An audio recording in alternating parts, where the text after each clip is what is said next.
I like how all of my recent videos have just been me in bed talking about books.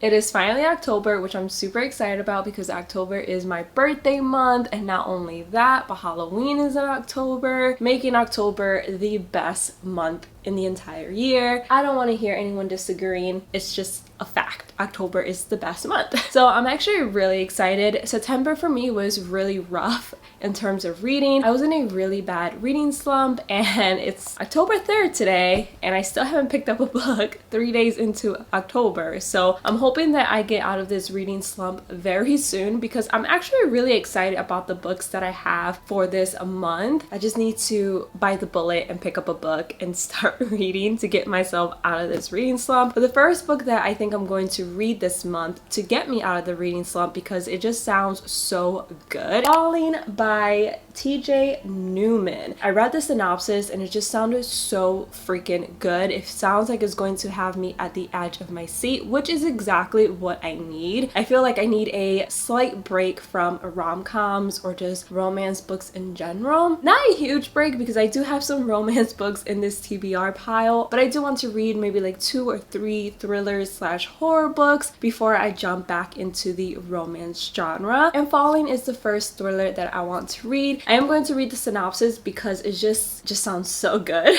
So I just want to read it. It's short and sweet, don't worry. You just boarded a flight to New York. There are 143 other passengers on board. What you don't know is that 30 minutes before the flight, your pilot's family was kidnapped. For his family to live, everyone on your plane must die. The only way the family will survive is if the pilot follows his orders and crashes the plane. Enjoy the flight. I feel like this could be a Liam Neeson movie if he hasn't already done a movie like this. It just gives me Taken vibes, you know? Which I actually enjoy those movies. So I feel like I'm going to really enjoy reading this book. It's not super long either, which is essential to try to get out of a reading slump. You don't want to start a 500-page book straight out of a reading slump. At least I don't. I think I'm actually going to start this book today because I'm so curious to see what happens. The next book that I want to read, which I'm kind of nervous because I've seen a lot of mixed reviews on this book, is The Guest List by Lisa. I keep wanting to call her Lisa. I don't know why. The Guest List by Lucy Foley. This is a very popular book. I've seen a lot of booktubers read this book. I've seen it all over Book Talk, but in my book haul where I showed this book for the very first time, so many of you guys told me that it was actually quite boring, which kind of makes me hesitant in starting it because I really hate slow thrillers. They're just not for me. The premise sounds amazing. An exclusive wedding on a remote Irish island. The bride, the plus one, the best man, the wedding planner, and the bridesmaids all have a secret, all have a motive, but only one is a murderer. It's giving me Clue vibes, Death on the Nile vibes, if you know, you know. So I really hope it's actually a good book. I'm going to be really upset if this isn't good at all. This is another short thriller. I think it's only like 313 pages. I might start this maybe like mid-October, end of October, once I'm out of the reading slump, because if I start reading this and it turns out to be really slow, it's going to make my reading slump even worse, and we don't want that. So I'll probably wait on starting that one. The next book, which I'm super excited about, and so many of you guys told me that he's actually Stephen King's son, and I had no idea. And someone also told me how to pronounce the title of this book, and I completely forgot already, so I'm so sorry. Actually, let me look up the comment. I want to get this right.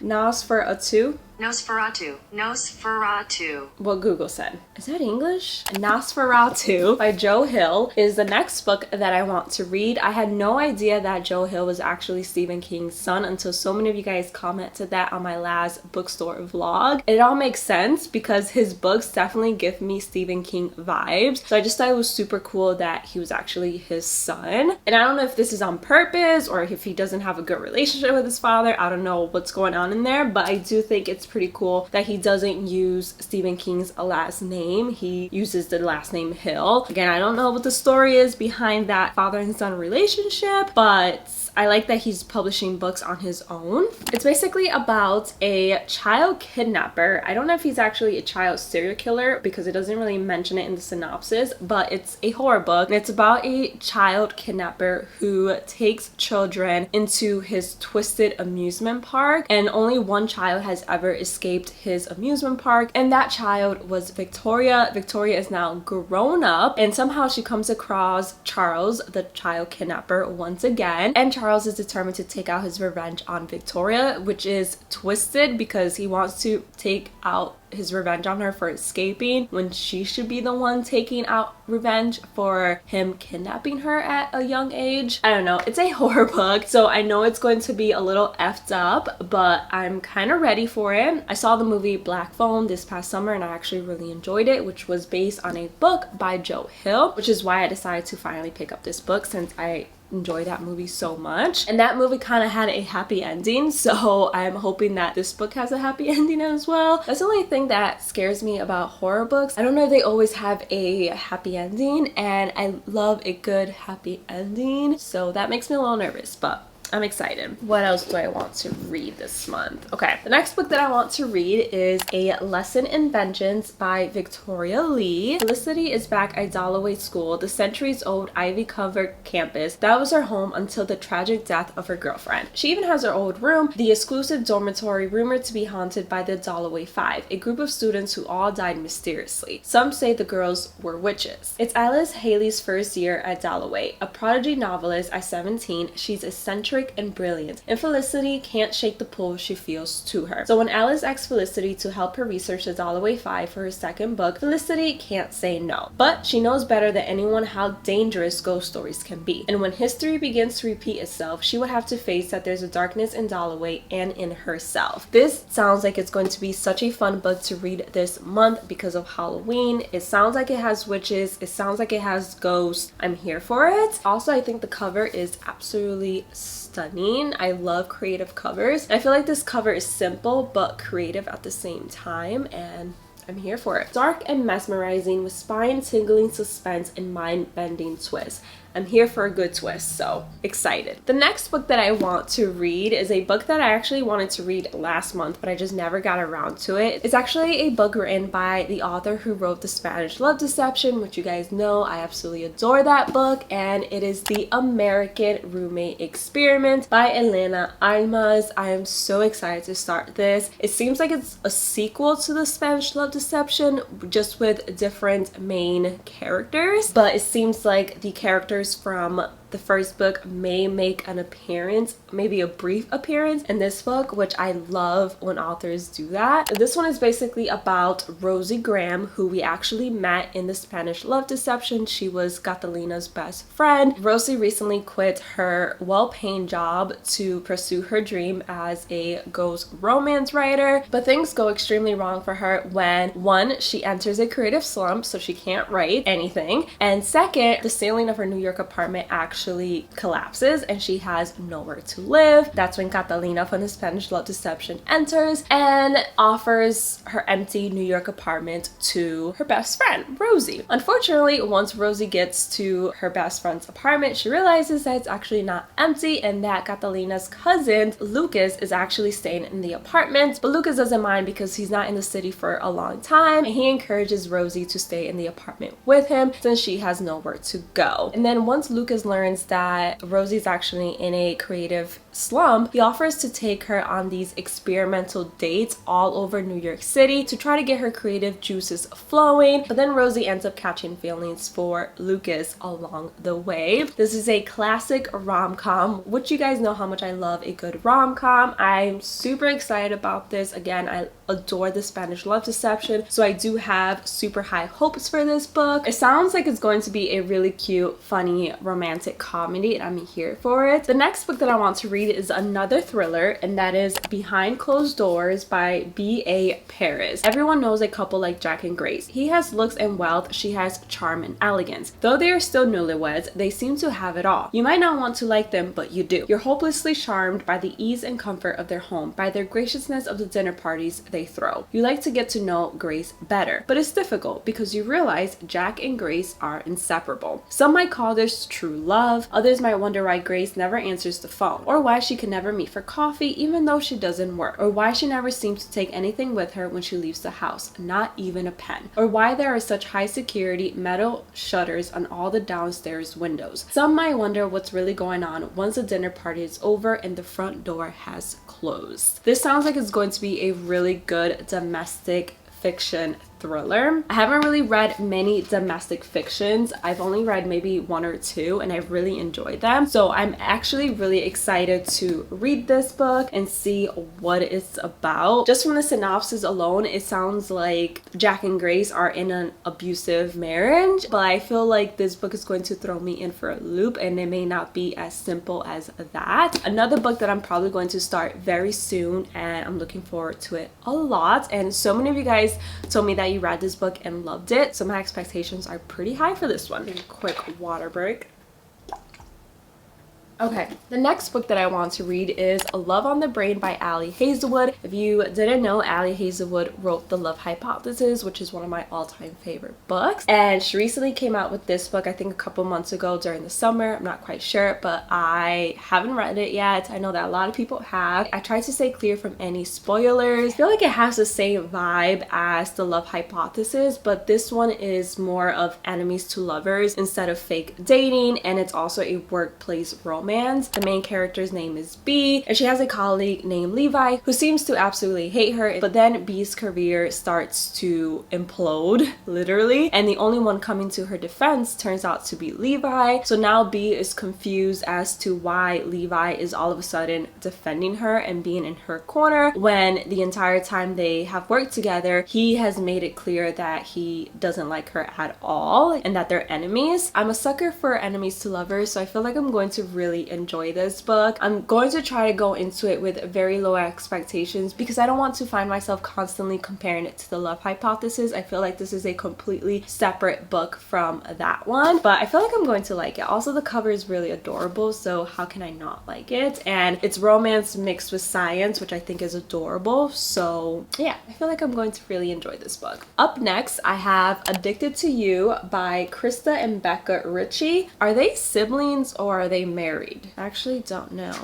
Oh, they're identical twins. Oh, that's cool. They're sisters writing together. I love that. I completely forgot that this was actually the first book in the Addicted series, and it's like an 8-book series. It's very long. I can never find the other books in the series. I'm going to try to see if I can find them on Amazon. Every time I look, they're always out of stock. But this one's basically about two best friends who have pretended to be in a relationship for years to hide their addiction.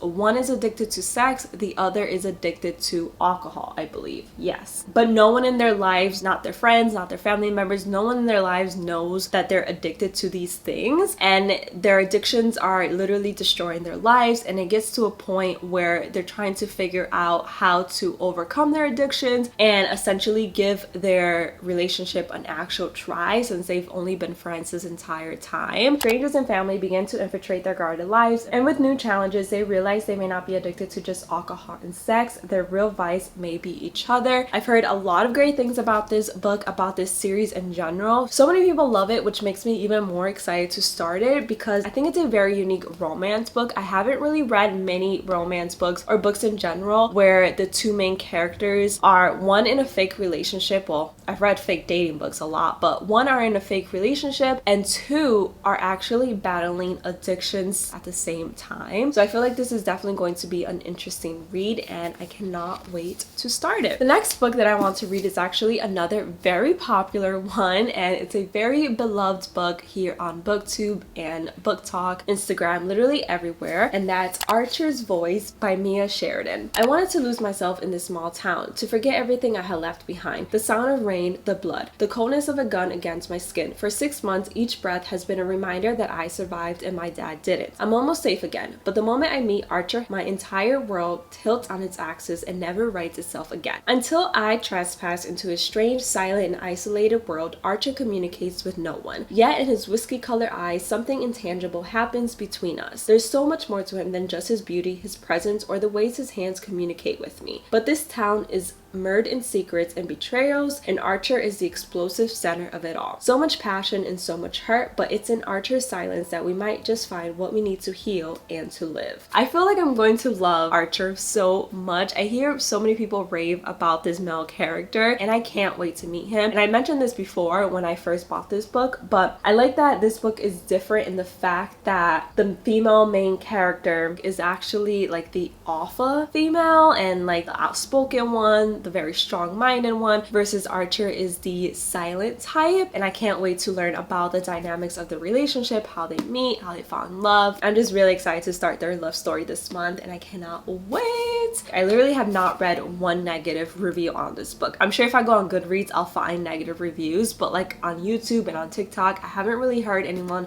talk crap about this book, so really excited to start that this month. And then the final book that I'm going to be reading this month is a book that has been highly recommended by so many of you guys, and I'm so late to the party. I feel like this book came out eons ago but I saw that they were recently filming, I think, an Amazon show based on this book, which got me really excited, and I decided to finally pick up the book once and for all, and that is Red, White, and Royal Blue by Casey McQuiston. When his mother became president of the United States, Alex was promptly cast as the American equivalent of a young royal. Handsome, charismatic, genius, his image is pure millennial marketing gold for the White House. There's only one problem. Alex has a beef with an actual prince, Henry, across the pond. That just sounds hilarious. And when the tabloids get hold of a photo involving an Alex-Henry altercation, US-British relations take a turn for the worse. Heads of family and state and other handlers devise a plan for damage control, stage a truce between the two rivals. What at first begins as a fake Instagrammable friendship grows deeper and more dangerous than either Alex or Henry could have imagined. Soon Alex finds himself hurtling into a secret romance with a surprisingly unstuffy Henry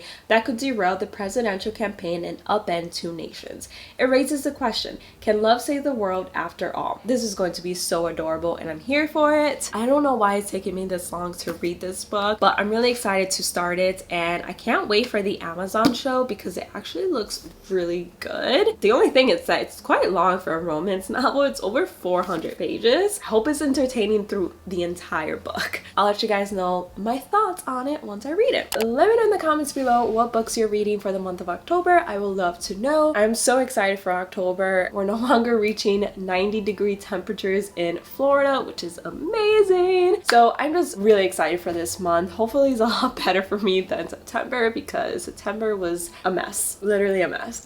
But can't wait to start reading these books very soon. But that is pretty much it for today's video. I really hope you guys enjoyed watching. If you did, don't forget to give it a big thumbs up. Don't forget to subscribe. I would love to have you a part of my channel, and I'll see you guys in the next one. Bye guys.